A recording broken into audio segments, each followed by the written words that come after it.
Assalamualaikum warahmatullahi wabarakatuh. Bertemu kembali dengan Ibu Siti Aisyah, yaitu pada semester genap kali ini dengan mata pelajaran Bahasa Indonesia kelas 7. Sebelum kita mulai pembelajaran hari ini, marilah anak-anak berdoa.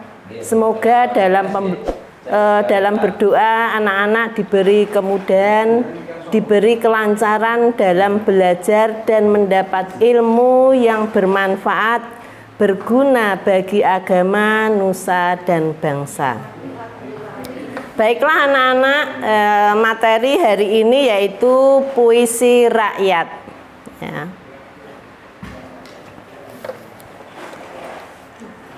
Yang A yaitu mengenal dan memahami puisi rakyat. Puisi adalah bentuk karya sastra yang menggunakan kata-kata yang indah dan kaya dengan makna. Keindahan dalam sebuah puisi disebutkan oleh diksi. Diksi itu apa? Ya, diksi di sini adalah pilihan kata, ada rima, majas, dan irama yang terkandung dalam puisi tersebut. Saya jelaskan satu-satu, yaitu ada diksi. Diksi adalah pilihan kata. Sedangkan rima adalah pengulangan bunyi yang berselang baik dalam larik sajak maupun pada akhir larik sajak, ya. Itu dinamakan rima. Saya ulang lagi, rima adalah pengulangan bunyi yang berselang baik dalam larik sajak maupun pada akhir larik sajak. Sedangkan majas bisa dikatakan gaya bahasa, yaitu pemanfaatan kekayaan bahasa, pemakaian ragam tertentu untuk memperoleh efek-efek tertentu yang membuat sebuah karya sastra semakin hidup. Keseluruhan ciri bahasa kelompok penulis sastra dan cara khas dalam menyampaikan pikiran dan perasaan baik secara lisan maupun tertulis. Sedangkan di sini rima adalah pengulangan bunyi tiap baris. Sekarang kita lanjutkan, yaitu adapun bentuk puisi dan prosa berbeda. Salah satunya perbedaannya adalah menggunakan bahasa. Bahasa yang digunakan dalam puisi lebih ringkas serta menggunakan bahasa kias. Bahasa kias itu apa? Bahasa kias adalah bukan atau bahasa yang bukan makna sebenarnya. Puisi selalu berkembang dari dahulu hingga sekarang. Oleh karena itu, pengertian puisi pun dari waktu ke waktu selalu berubah meskipun hakikatnya tetap sama. Ya, perubahan pengertian itu disebabkan oleh puisi selalu berkembang karena perubahan konsep keindahan dan evaluasi selera. Ya. Jenis puisi dari perkembangan zaman dapat dibedakan menjadi 3 jenis, yaitu puisi lama, puisi baru, dan puisi kontemporer. Nah, puisi kontemporer di sini adalah campuran antara puisi modern dengan puisi lama. Ya. Ketiga jenis puisi tersebut memiliki karakteristik yang berbeda dalam hal persamaan, Ketiga puisi tersebut sama-sama memiliki unsur yang sangat fundamental, yaitu bait, irama, dan rima. Puisi lama disebut juga puisi rakyat.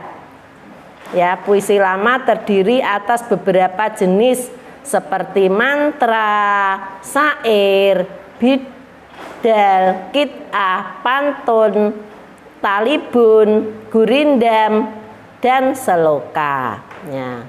Sekarang pantun. Ya. Pantun itu apa? Pantun adalah salah satu karya sastra Melayu lama yang berbentuk puisi. Ya, hampir di seluruh daerah Indonesia memiliki karya sastra sebagaimana pantun, tapi memiliki berbagai nama. Ya, ciri-ciri pantun itu ada 5 macam. Yang pertama yaitu tiap bait terdiri atas 4 baris. Ya. Yang kedua, tiap baris terdiri atas 8 sampai 12 suku kata. Bersajak atau berirama silang A, B, A, B. Yang ketiga yaitu baris pertama dan kedua merupakan sampiran. Yang kelima yaitu baris ketiga dan keempat merupakan isi. Itu adalah ciri-ciri daripada pantun ya. Perlu anak-anak ingat bahwa ciri-ciri daripada pantun tadi itu ada 5 macam ya. Yang pertama, tiap bait terdiri atas 4 baris. Yang kedua, tiap baris terdiri atas 8 sampai 12 suku kata. Yang ketiga, bersajak atau berirama silang A, B, A, B. Yang keempat, baris pertama dan kedua merupakan sampiran. Yang kelima, baris ketiga dan keempat merupakan isi. Ya. Contoh pantun. Tanam pisang tumbuh kelapa, terbit bunga pucuk mati. Budi tuan saya tak lupa, sudah terpaku di dalam hati. Pohon mangga berbuat lebat, manis buahnya sudah teruji. Kepada sesama jangan kau jahat, terpelihara watak terpuji. Ya, itu adalah sebuah contoh pantun. Nanti anak-anak bisa belajar di rumah mencari contoh-contoh pantun ya. Bisa kalian baca di rumah. Selanjutnya yaitu syair. Syair merupakan salah satu bentuk karya sastra lama. Syair dapat digolongkan sebagai puisi lama. Pantun dan syair memiliki kemiripan dalam bentuk dan ikatan-ikatan perbedaan yang tampak antara syair dengan pantun. Terletak pada rima dan isi ya. Jadi terletak pada rimanya dan isinya. Selain itu, pantun dapat diselesai dalam satu bait, sedangkan syair tidak selesai dalam satu bait. Karena biasanya syair untuk bercerita. Syair berasal dari Persia ya, atau sekarang bisa dikatakan Iran. Dan telah dibawa masuk ke Nusantara bersama-sama dengan kedatangan Islam ya. Kata syair berasal dari bahasa Arab yaitu su'ur yang berarti perasaan. Kata syu'ur berkembang menjadi kata si'ru yang berarti puisi.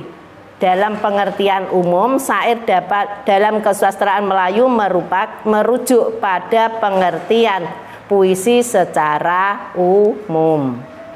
Akan tetapi dalam perkembangannya syair tersebut mengalami perubahan dan modifikasi sehingga menjadi khas Melayu, tidak lagi mengacu pada tradisi sastra syair di negara Arab ya. Di sini ada ciri-ciri syair ya. Yang pertama yaitu tiap bait terdiri atas 4 baris. Yang kedua, setiap baris terdiri atas 8 sampai 12 suku kata. 3. Syair tidak memiliki sampiran. Semua barisnya merupakan isi.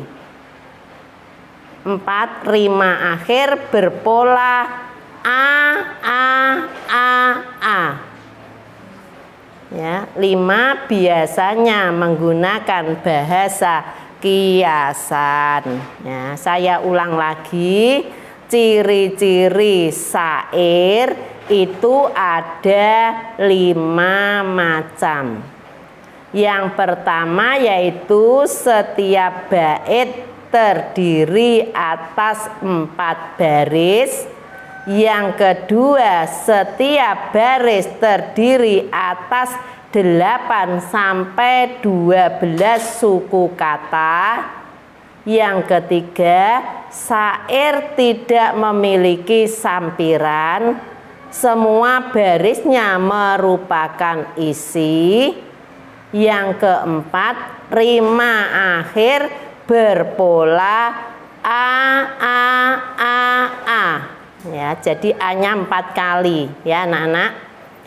Yang kelima, biasanya menggunakan bahasa kiasan. Selanjutnya anak-anak yaitu gurindam. Gurindam adalah puisi lama yang berisi nasihat atau sindiran dan terdiri atas 2 larik yang bersajak sama. Kedua larik atau baris itu mempunyai hubungan yang erat. Hubungan antara kedua larik itu bersifat sebab akibat. Gurindam mempunyai diksi. Diksi tadi kan sudah saya katakan, yaitu diksi adalah pilihan kata ya anak-anak. Ingat-ingat bahwa arti daripada diksi itu adalah pilihan kata ya. Yang saya lanjutkan, yang berhubungan dengan konteks isi ya. Pilihan kata yang digunakan dalam gurindam harus mencerminkan isi gurindam. Sekarang kita lanjutkan yaitu ya anak-anak perhatikan ciri-ciri gurindam ya. Yang pertama yaitu tiap bait terdiri atas 2 baris. Yang kedua, jumlah suku kata tiap-tiap baris tidak tetap. Yang ketiga, bersajak sama atau a ya, jadi A-nya 2 kali ya. Yang keempat, baris ke-1 atau baris pertama dan baris kedua mempunyai hubungan sebab dan akibat ya. Yang kelima, keduanya baris gurindam merupakan sebuah kalimat majemuk yang terdiri atas anak kalimat dan induk kalimat ya.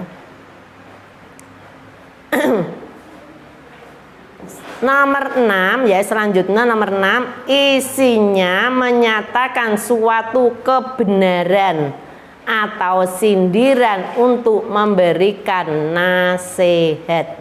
Saya ulang lagi, ciri-ciri daripada gurindam tadi yang sudah saya sampaikan, yaitu ada 6 macam. Saya ulangi, yaitu 1, ya anak-anak perhatikan, catat yang sungguh-sungguh ya. 1, tiap bait terdiri atas 2 baris. Yang kedua, jumlah suku kata tiap-tiap baris tidak tetap. Yang ketiga, bersajak sama atau AA. Yang keempat, baris ke-1 atau pertama dan baris kedua mempunyai hubungan sebab dan akibat. Ya. Nomor 5, kedua baris gurindam merupakan sebuah kalimat majemuk yang terdiri atas anak kalimat dan induk kalimat.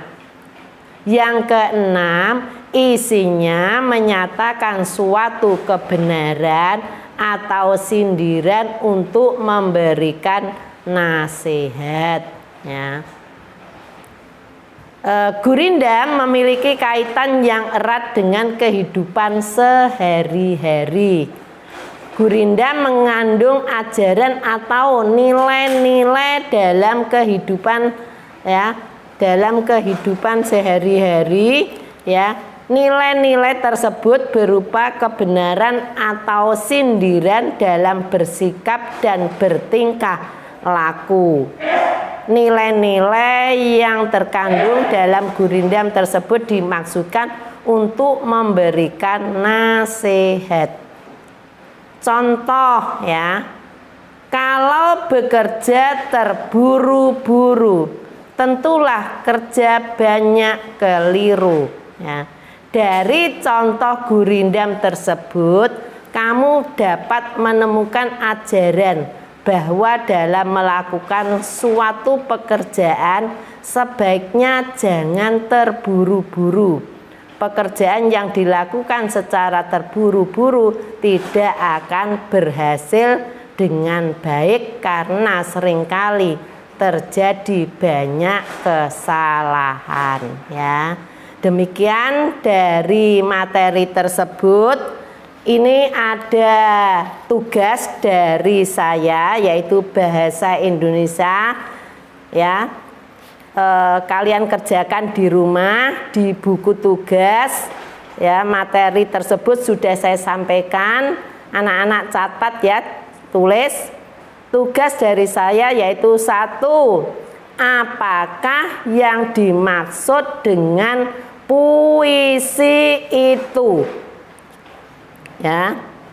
2, apakah yang dimaksud dengan pantun dan sebutkan ciri-ciri pantun. Tadi puisi sudah saya sampaikan ya, saya ulang lagi. Puisi adalah bentuk karya sastra yang menggunakan kata-kata yang indah dan kaya dengan makna. Itu dinamakan puisi. Sedangkan pengertian dari pantun tadi sudah saya sampaikan juga, bahwa pantun adalah salah satu karya sastra Melayu lama yang berbentuk puisi ya. Ciri-ciri daripada pantun tadi juga sudah saya sampaikan, bahwa ciri-ciri pantun itu ada 5 macam. Yang pertama yaitu tiap bait terdiri atas 4 baris. Yang kedua, tiap baris terdiri atas 8 sampai 12 suku kata. Yang ketiga, bersajak atau berirama silang AB. Yang keempat yaitu baris pertama dan kedua merupakan sampiran. Yang kelima baris ketiga dan keempat merupakan isi. Ya, kalian pelajari semuanya. Saya cukupkan sekian materi dari saya. Ya, nanti anak-anak mengerjakan bahasa Indonesia di buku tugas. Ya, saya cukupkan sekian. Assalamualaikum warahmatullahi wabarakatuh.